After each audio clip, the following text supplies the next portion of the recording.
and you are now tuned in to the Actual Factuals. It's the Actual Factuals. And welcome back to the Actual Factuals. It is your host. My name is Josh Moody. It is the handsome one, the dancing one, the prancing one, this handsome one.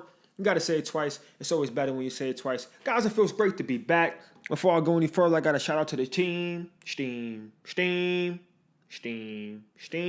You already know what it is. Sweet thing. My set director for making me look all beautiful for you guys.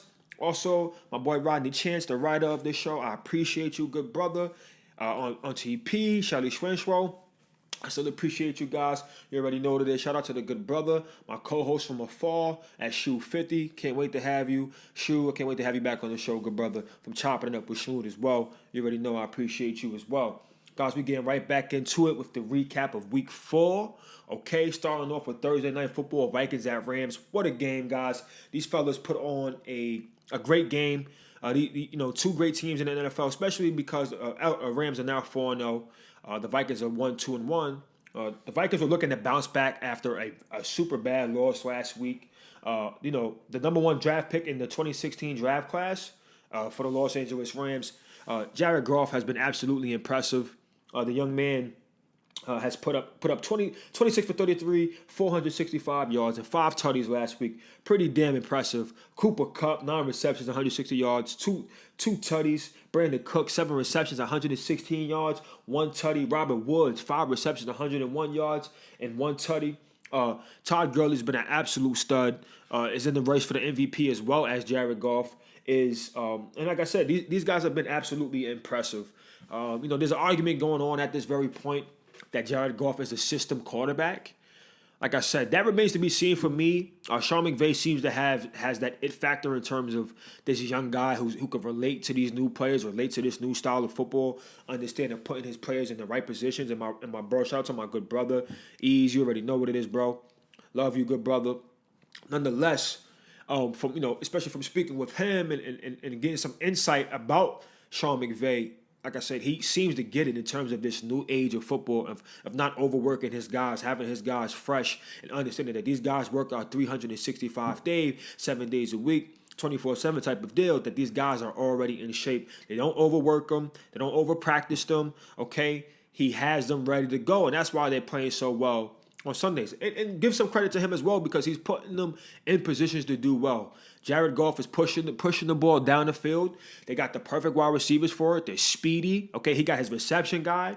He got his intermediate guy that does a little bit of everything in Robert Woods. Okay, and then he got Brandon Cook, has been an absolute deep threat. And don't get it twisted now. The fact that they can run the football with Todd Gurley behind there, who's an absolute stud when running the football and catching the football out of the backfield, has been absolutely amazing. So, like I said, Todd Gurley, even with 4 receptions, 73 yards, and 1 tutty, he had 17 rushes for 83 yards. Todd Gurley is the type of do-it-all type of back. Like I said, super impressive. He's big, fast, strong, great hands. Shout out to the O-line for protecting Jared Goff as well. But listen, Minnesota, they put on a show now. Listen, Kirk Cousins threw for 36 out of 50 attempts, 422 yards, 3 tutties. Adam Thielen, who's a stud. Okay, 8 receptions, 135, 1 tutty. Stephon Diggs, you already know what time it is. He was a stud as well. 11 receptions, 123 yards. I picked the LA Rams to win that game. Rod went ahead and picked the Vikings. So like I said, that was a great game. We're gonna see. The question comes now: the Rams, the best team in the league. I'm not ready to crown them yet. Like I said, I have to see Jared Goff, like I said, do this at that fourth quarter end of the season in week 12, week 13, week 4. I want to see how they're doing at that point. They can still, sustain in that type of level of play. For me, it's going to come down to injuries, of course. What guys are there, what guys are not there. So nonetheless, we're moving on from that. Who we got next here? Pardon me, Dolphins at Patriots. Patriots smoked in boots. I was never believing in the Dolphins. 3-0 start. Nonetheless, shout out to you, Mike Vrabel. You're getting the boys ready to play. And they are who we thought they are. They are who we thought they are, okay? The Pats return to glory with the Vlar victory. And like I said, now with an AFC East win Okay, Ryan Tannehill is quietly is low-key having a good season, even though I'm still asleep. I don't think he's the type of quarterback that's going to win you Super Bowls and win you games consistently. Nonetheless, on Sunday, he threw for 11 for 20, 100 yards, and was benched for Brock Osweiler.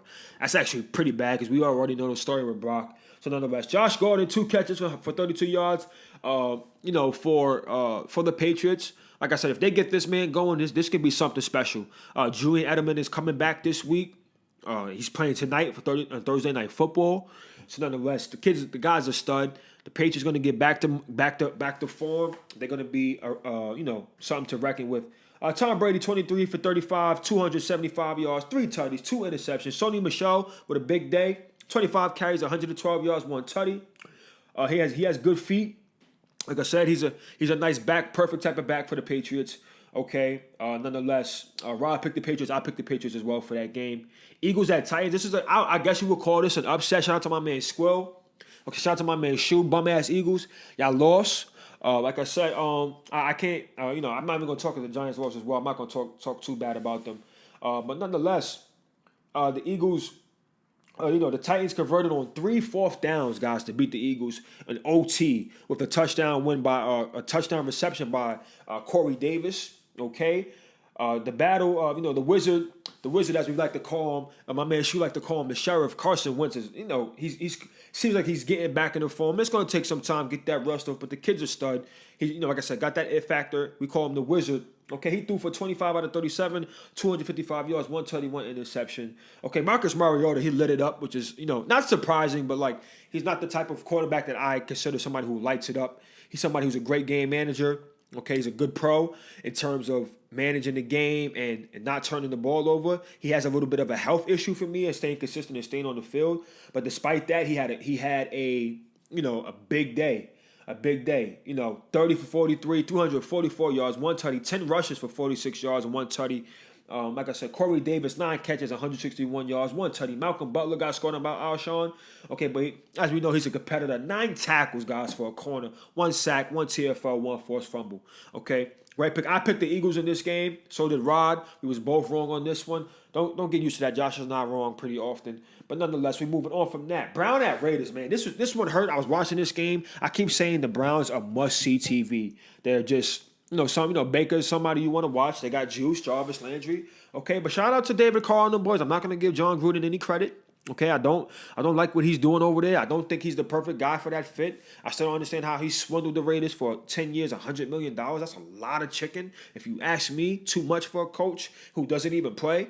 But nonetheless, they got it done. Shout out to them. And the Browns, listen, you had all that. You had the lead. You had the opportunity to win the game. And, Baker threw a bad interception. He actually had a few turnovers. One of the interceptions wasn't on him, but he did have the forced fumble that he fumbled late in their area. And also that last pick that, ultimately led the Raiders to come down, kick the field goal, and win the game. But nonetheless, Amari Cooper had a nice day. 8 catches, 128 yards, 1 tutty. Jody. My son had 8 catches, 110 yards, 2 tutties. Derek Carr, guys, 35 for 58. He threw the ball almost 60 times a game. Okay, 437 yards, 4 tutties, 2 interceptions. Okay, beast mode is beast mode. That guy is who he is, right? He got his legs back. He got the speed back. The guy's a stud. It's beast mode, guys. I don't disrespect legends like that. Okay, he's a stud. Okay, but listen, clearly the Raiders are still lacking pass rush. That trade of letting Khalil Mack go, I just would never understand it. Top 5 football player in the league. I might be the defensive player of the year this year. At this rate, in one quarter, 1/4 of the season, the man is clearly defensive player of the year. Absolute stud. The man's doing everything for them, and he's playing with a chip on his shoulder. Speaking of defensive players, shout out to Myles Garrett. Guys, I keep saying it, the guy's an absolute stud. When I watch him, I'm literally watching my mom. My mom's like, who's you keep saying Myles? Who's Myles? I'm like, I'm 95 right there, the big guy in the end. He's moving all over the field and moving all over the D-line. Okay, you can put him at DT, put him at nose, put him at end, stand him up, put him on the 3-tech. Put him in a 3-point stance. It doesn't matter. The guy's going to get to the quarterback. He's going to put pressure on. And he plays the run well. He runs to the football. He gives great effort. He's just a stud, man. He's just a stud. Just a stud. Absolutely. Oh, this hurts me to say. Saints at G-Men. Guys, we just look bad out there. We just look bad. We can't even get OBJ the ball. Listen, Sharma, I actually really do believe in you and what you got going on over there. Saquon, you're a stud. Shepard, you had a good game. Like I said, I just feel like we need a quarterback to get the football. I will never regret taking Saquon. However, like quarterbacks are franchise type of players. You know, like I said, we need a quarterback who can make plays when the play breaks down. That's what we're lacking the most right now because we don't have a great O-line, right? So when stuff happens, we need somebody to be able to make something happen with their feet. You know, what we call the scramble drill, right? Where receivers are now, they breaking their routes and they're trying to find open spaces, open windows so the quarterback can get them the football, right? Got to come help the quarterback out. Nonetheless, Eli's not capable of doing that. He has slow feet. Okay, he really looks bad back there. You know what I'm saying? Eli threw for 31 out of 41 attempts. But listen, he has a lot of completion, but these are short dumps. These are like 5 yards, 6 yards, 7 yards. We're not pushing the football down the field. We have a home run hitter in OBJ who's not hitting home runs right now because we don't have a quarterback to get him the football. It's pretty embarrassing. We lost 33-18. Like I said, I'm still picking the Saints as my sleeper to win the Super Bowl this year. Okay, Drew is who he thought he was. Okay? Drew is 18 for 32, 217 yards. Not a big day throwing the football, but he's Drew. He makes winning plays, okay? Alvin Kamara, who's an absolute stud. The man was running all over us. 19 rushes, 134 yards, 3 tutties, 5 catches, 47 yards. Michael Thomas was tight getting strapped by my son Janoris Jenkins for a long time, but he made some big catches when he needed it the most. Shout out to you, Janoris, because that's a tough cover. Michael Thomas is a straight stud. But so are you, Janoris. And that was just a great matchup to see. Those two guys was going head to head. And no, like they did have a safety over the top sometimes in certain situations in goal line and stuff like that. But for the most part, Janoris was covering that man one-on-one. So salute to you, Janoris. You played very, very well. You know what I'm saying? And like I said, the Saints deserve to win that game. Point blank period. Rod picked the Saints to win that game. Of course, I picked the Giants. Actually, I might have picked the Saints. I can't even remember off the top of my head. I might have even picked the Saints to win that game. But if I did pick the Giants, clearly I was wrong. Okay, this is I feel like the upset of the week. Ravens at Steelers. Super crazy win for the Ravens. If they continue to put up offense, man, they're going to be scary. They do got some wide receivers over there, Crabtree, John Brown. Okay, they got some guys over there that can catch the football. Okay, I can't wait to see my man Gus Tomlin's on, Staten Island's on. Okay, former Rutgers player, actually former University of Miami player as well. Get some touches and get healthy.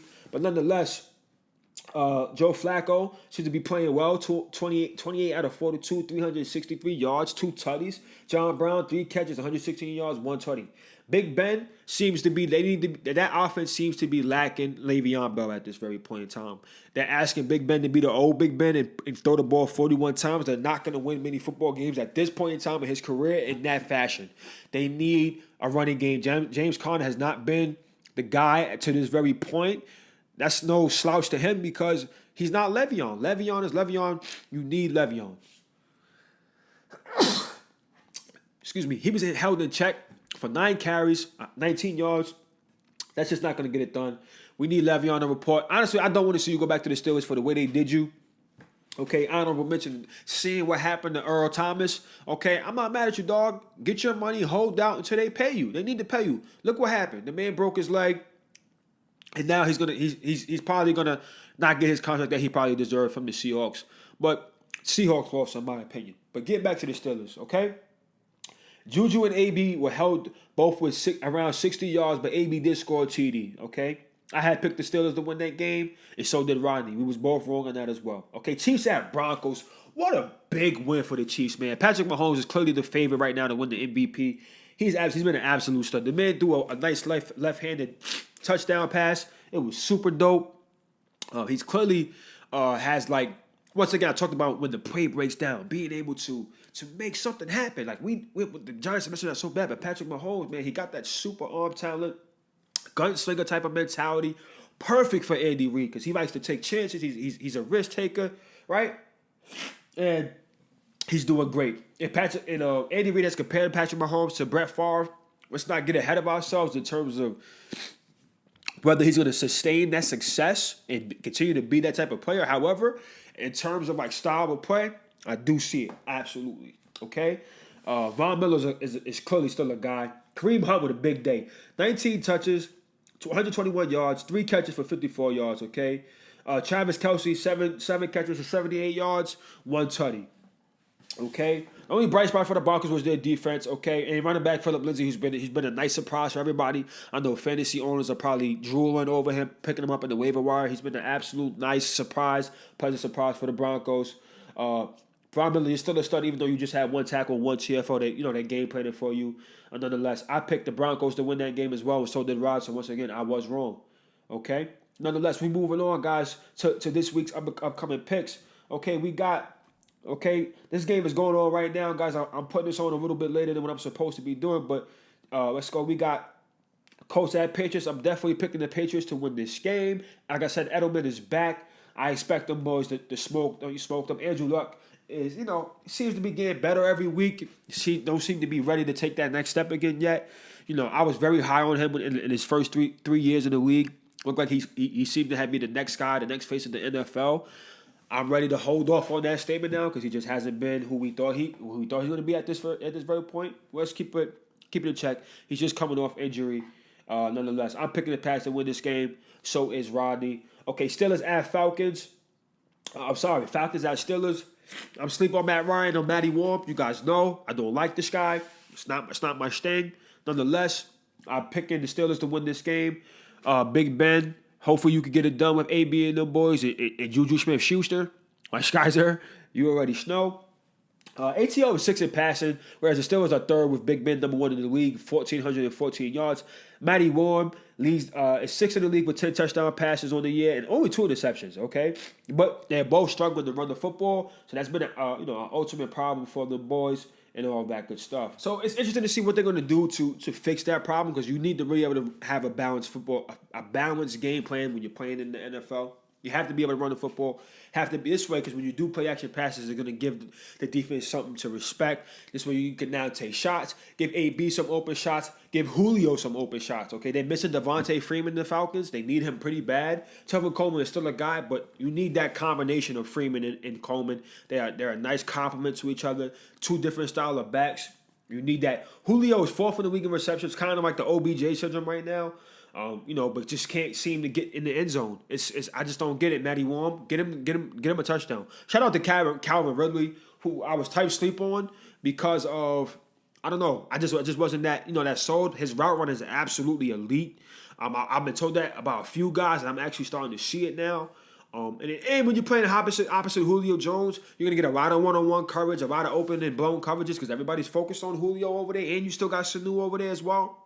So salute to you, Calvin, for taking advantage of the opportunities, and I'm not going to take that from you. You're killing, you're eating. Very, very impressive. Very, very impressive. I'm picking the Steelers to win this game. However, okay, Jaguars at Chiefs. I'm actually going to pick the Jaguars in this game. Chiefs have been playing very well. It's nice to see Jalen Ramsey and Tyreek Hill going at this. It's pretty impressive. Patrick Mahomes got 14 touchdowns, guys, no interceptions. That's pretty wicked. I'm not even going to front. Like I said, the favorite to win the MVP. Rodney's picking the Chiefs in terms of because of the elements of the game. It's at Kansas City. I'm still picking Jaguars. Blake, I don't like you. I think you're a poor man's Big Ben. But with that defense, you guys got a shot. Okay, hopefully Fournette is ready to go with that hamstring. He's a stud. But you can't be a stud if you're not on the football field. But once again, I'm wishing you nothing but the best of health, good brother. Wishing you a speedy recovery and that you can get back on the football field, do what you do, and help your team out to win football games. But this is definitely the game to watch of the week. Giants at Panthers. Guys, there's nothing to see here. I'm a Giants fan, unfortunately. Like I said, at the end of the day, I'm still gonna watch with a full heart. I want to see my guys win. Saquon and OBJ. Please help out Eli. I know y'all doing everything y'all can. Y'all can't throw it to yourselves and catch it and run it. So, listen, Eli, please get it together. Defense, you guys are playing well, in my opinion. I like the defensive coordinator putting you guys in nice positions to make great plays and great game planning. Eli, I hate your face. You know I hate your face. You're the reason why we're losing. I don't care. I'm blaming you. O-line is not that great, but they are playing better and played better the last 2 weeks. Since we took out Mr. Flowers out of that right tackle, we've seen an improvement, a step in protection, okay? I watched the game. You had some lanes to throw. You're just not making throws on the football field, guy. I don't care, okay? Okay, they do got their captain coming back to Panthers, Thomas Davis. Cam is Cam, super stud. And it's at Carolina. I got to take Carolina in this game, unfortunately. And, to see them boys win, Cam probably could have a big game. I'm expecting it to be like a tough, grinded out type of game, keep pounding type of thing. Christian McCaffrey, okay? We'll see what them guys do. Hopefully OBJ can break loose and have a big game because he's due. He's absolutely due. Dolphins at Bengals. I'm going Bengals. Bengals have been a nice surprise in the NFL this year. Okay. What's his name? Stephen A. that hates the head coach of the Bengals because he's of the mediocrity that he's performed since he's been in there. Like I said, but Andy Dalton's playing well. AJ Green, John Ross is playing well. Like I said, I don't really think that's much to watch, but that's a game that if the Dolphins going to win that game, that would be a nice surprise to see them win. Tannehill, I'm sleep, but Mike Vrabel, like I said, I do like him as a football coach. I think he has a great future in that. And Monday Night Football, Redskins at Saints. I'm taking Saints in this game. Okay. The Redskins are coming off a bye. Okay, AP is looking very sharp. Okay, happy to see AB finding a nice fit over there in Washington. Hopefully he can sustain this success because, athletically he still looks freak. He's one of the greatest running backs of all time in my opinion. He's somebody, I idolize in terms of running backs and watching him at Oklahoma, especially what he did in Minnesota. Absolutely legendary type stuff. First ballot Hall of Famer without a doubt. And nonetheless, but I don't think nothing to see there. Michael Thomas and them boys, Alvin Kamara, they get it done with Drew Brees and Sean Payton at the helm calling the plays. Okay? Okay, like I said, I just got to close on this point of the fact of Earl Thomas getting hurt, man, is just something that just hurts my heart because as a former athlete, a former football player who was chasing the NFL dream, that's something you don't want to see. The man deserved to get paid. He's clearly outplaying the contract that he was currently under, and yet the man came back to his team to show, because he loved his brothers, he loved his teammates, right? But, he would have been a foul if he would have continued to hold out like they're talking about Le'Veon at this very point. Because at any given moment, in such a contact and physical sport, it could be all over. And look what just happened. You know what I'm saying? So, I just feel bad. Earl Thomas agreed to a 4-year, $40 million extension, which at the time made him the highest paid safety in the league. Not that the salary has brought him down to 6th highest paid safety in the league. Eric Berry making the most at $13 million per year. Okay, Earl tried to, Earl tried to be by him trying to be a good teammate. He came back early anyway to prove something, and was graded from Pro Football Focus as the #1 rated defensive player in the first 4 weeks, first quarter of the season. Okay, was Earl Thomas better than AD, Khalil Mack, all of them? So that's saying something. The type of player, type of caliber player that he is. I just want to see you hurt. Like I said, hindsight is easy to say. He shouldn't have played. Like I said, the whole time I thought he should have kept holding out. They didn't deserve his services, in my opinion. But nonetheless, speedy recovery, good brother. I wish you the best of luck. Guys, tune in next week as the Actual Factualz will be back. I am your host. My name is Josh Moody. You are now chopping up with Shmoo. And once again, I'm going to holler at you on yourself. To the Actual Factualz. The Actual Factualz.